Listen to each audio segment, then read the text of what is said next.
people decide to just their life. Also, I'm a very aesthetically focused woman, as most of the world is. It's not the only thing, but it's extremely important if you couldn't tell by now. You're only being made to adhere to the standards of the room you want to be in. Since you have standards for that room, the feedback loop is equal. The room wants you to be good, and you want the room to be good. It's like high-end places that require a classy dress code to access it. Or it's like girls who get pretty privileged in high-end places because they add to the ambiance of the room. And it's up to you to pick your poison. Mediocrity or suffering in the pursuit of beauty. But either way, you're always going to be paying a price. The alternative is lowering your standards for what you want, and then the standards that are required of you will also lower. A lot of people like to say that dating is hard and that there are no good men or women left. But that's not true. Let's be real here. We all could have a man tomorrow if we wanted. There are tons of invisible men and women out there waiting for you to notice them. We all can have a man by tomorrow if we wanted. And so that's living a better life if you're afraid to change. You know what's worse than growing pains? You know what's worse than change? Being stuck in a life you don't enjoy.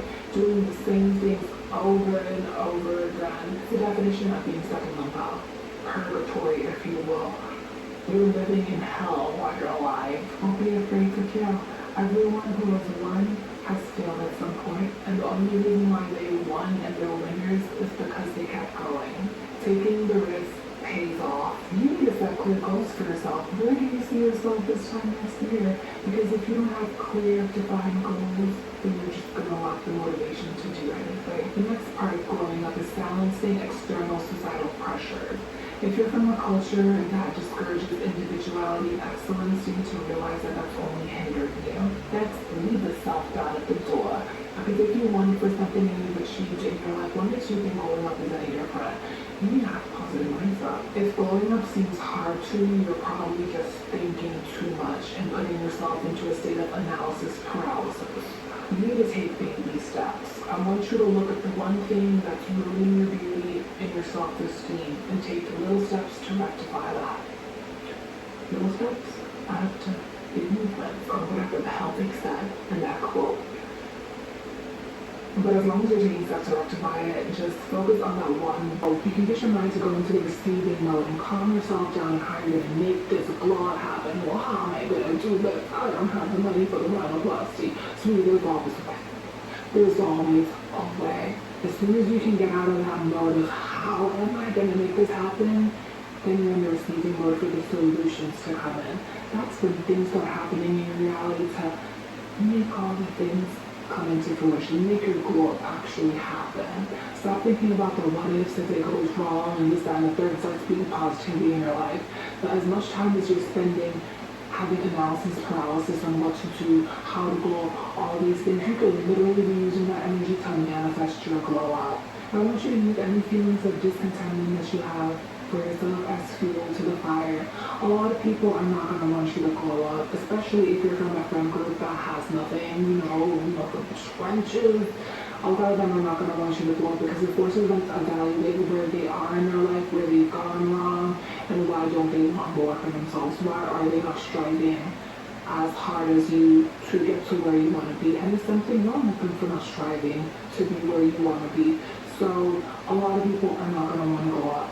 A lot of people are going to tell you, don't do this, don't do this, don't do that, don't lose the weight. You don't need Invisalign, you don't need anything, you're so perfect. They're lying to you. They're lying to you, literally, to keep you ugly. Also, if you really want to glow up, you need to really start surrounding yourself with working, especially brands, and then you have designer brands like Gucci, Prada, and Versace. So really get a wide variety of fragrances to Ooh.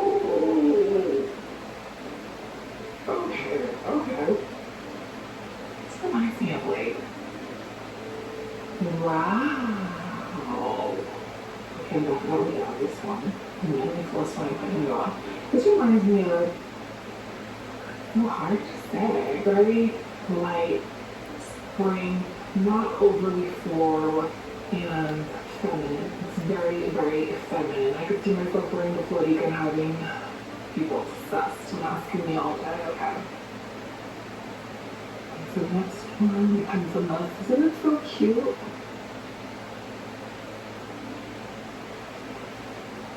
You never open things even when none of Berlin. Marina, I'm filming you over here.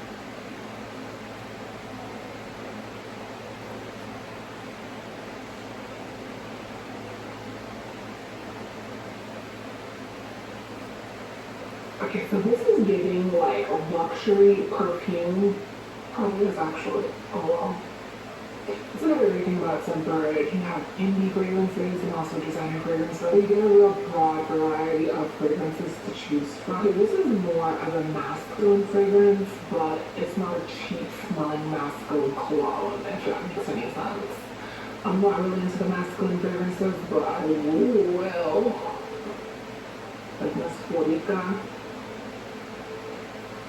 She's that girl. Who really wants to commit to spending upwards of $150 or $300 on a full bottle of fragrance that you're not sure you're even gonna like?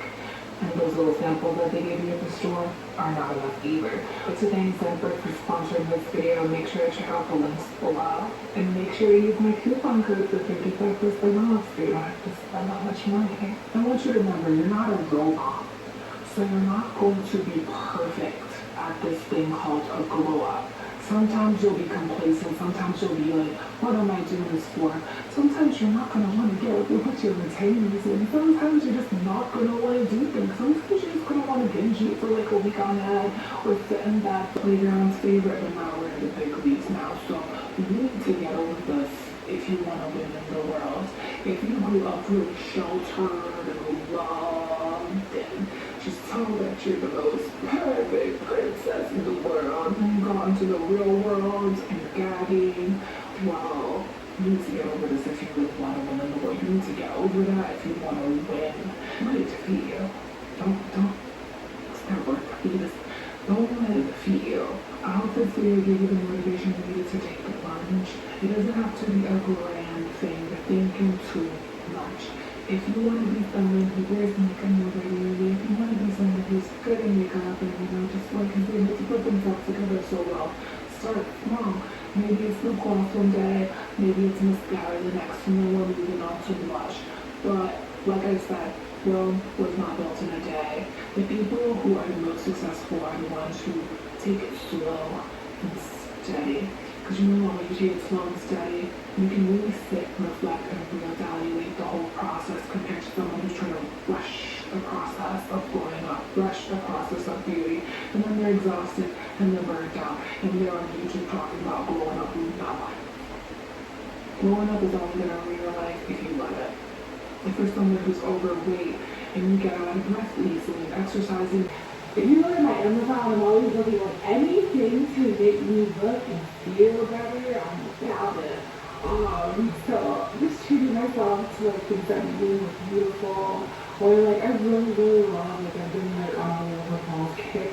I just love a high quality, beautiful dress just to have like a staple piece in the wardrobe. I love fashion. Just in beauty, like anything in that realm is like some self-compassion for me. It makes me feel better about myself. So make sure you're spending money on yourself. And that's where Scentbird comes in to help you with the ladder. When it comes to fragrances, I love amber fragrances with spicy notes, as those tend to be the most seductive fragrances you will ever smell. Pretty much indifferent to anything with sandalwood in it because it's similar to the pheromone that's secreted by men. So if you're a man watching this, sandalwood is the way to go. You're gonna be like a chicken magnet, depending on whatever floats your boat. Scentbird is a fragrance subscription that allows you to choose new designer fragrances for just $17 a month. And if you try Scentbird, you won't have to spend upwards of $100 to $300, sometimes $500 on your designer fragrance. Scentbird offers an affordable subscription that's easy to cancel or skip a month for a hassle-free experience. Every month you get to choose the scents that you want to try, so there's no surprises coming in your package. And they come in these little cute, chic, travel-size vials. Wow! With each fragrance, you'll be getting a 30-day supply, so you'll be able to really test out your fragrances before committing to spending on a full bottle. Oh my god. Scentbird has over 700 perfumes and colognes to choose from, including designer fragrances like Gucci, Prada, Versace, or indie fragrances like Gala, Heritage, or Confessions of a Rapper. They're very simple and easy to open. Turn them out clockwise until you hear a click and voila. What do you want me to show you what I got? Okay, so I got a total of 4 fragrances this month. I got a Vampire Contestants, Frozen Mobile by Alpha de Parma, 7 Summers by Dawn Beauty, and Confessions of a Rebel with Get Around. It was so hard to choose my favorite. As of 2 days ago, I thought a Vampire Contestants was my favorite. It's more like a luxury. It's a floor and a fragrance, so it's right on my alley. And I thought that was my top one, but I just rated 7 Summers by Dawn Beauty, and it permeating the atmosphere. I am, wow. Oh, it's still there. Yeah. Okay, so as of today, my mind changed because yesterday was a Vampire Contestants. I wore all day, had amazing lasting power, but I just sprayed it twice, and it's just, oh, delectable. But so it off of the Parma.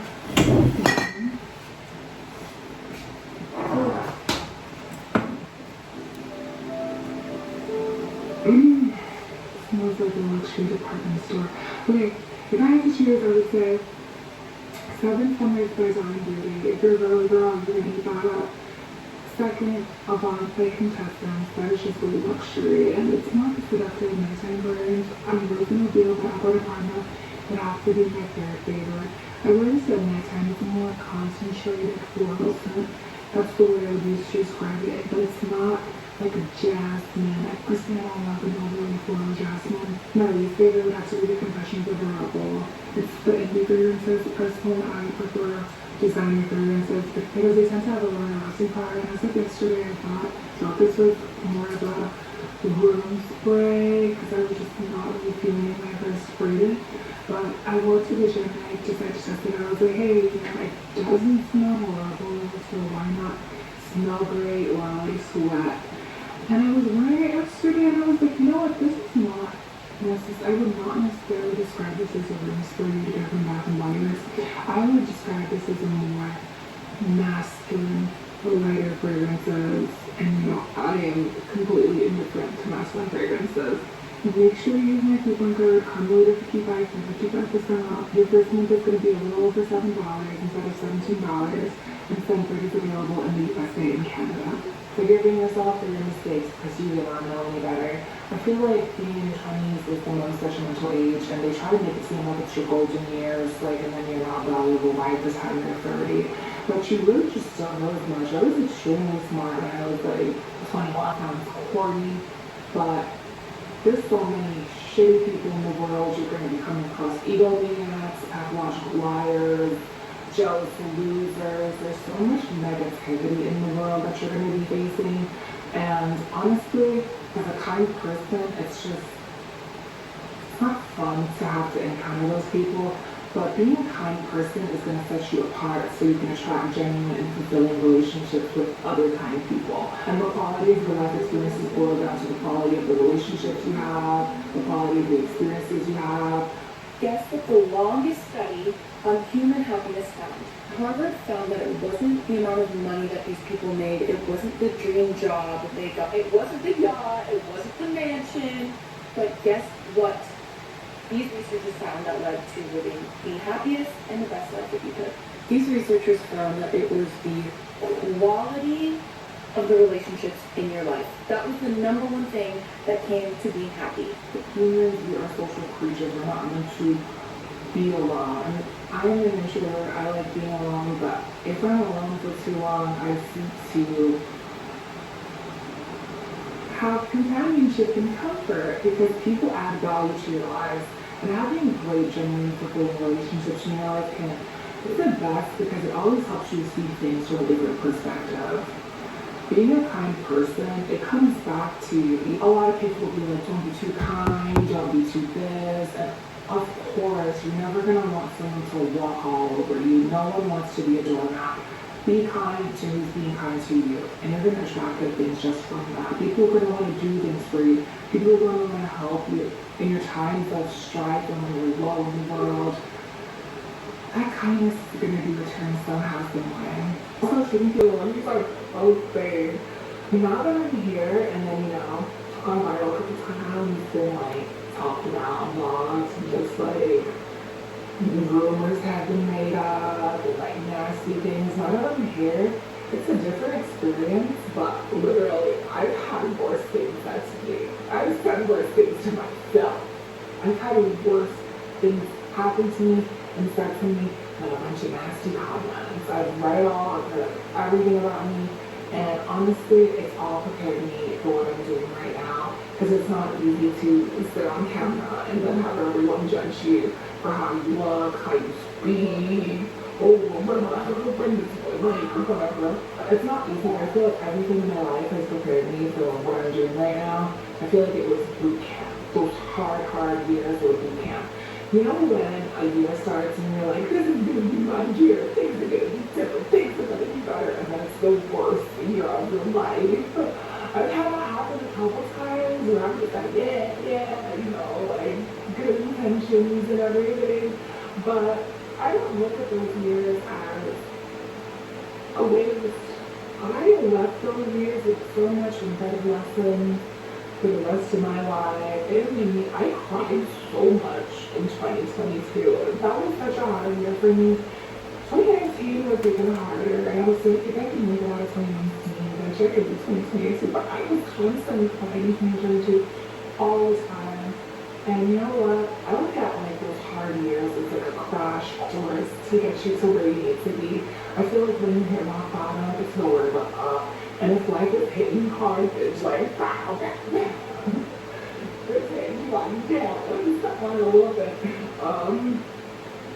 It's just preparing you for like the greatness that's about to come in your life. So resilience, it is who can handle it, but honestly, I feel like the universe is not giving us anything that we can't have to full capacity. Resilience is so important because any challenges or setbacks in your life, or where you microwave again, and things are not moving smoothly, you understand that it's only temporary and life does get better. I mean, I feel like if you've been alive a little like longer, you just know that things always kind of have a way of working themselves out. So having resilience is a cheat code to life because it's only a temporary human experience. We're not going to be here. We literally don't have to get to know where we're going to be going. So honestly, it's all about just having a relationship. If you have not achieved your goals and dreams, if you are not financially stable, if you are not consistently in therapy and actively and proactively working on yourself, you do not need to be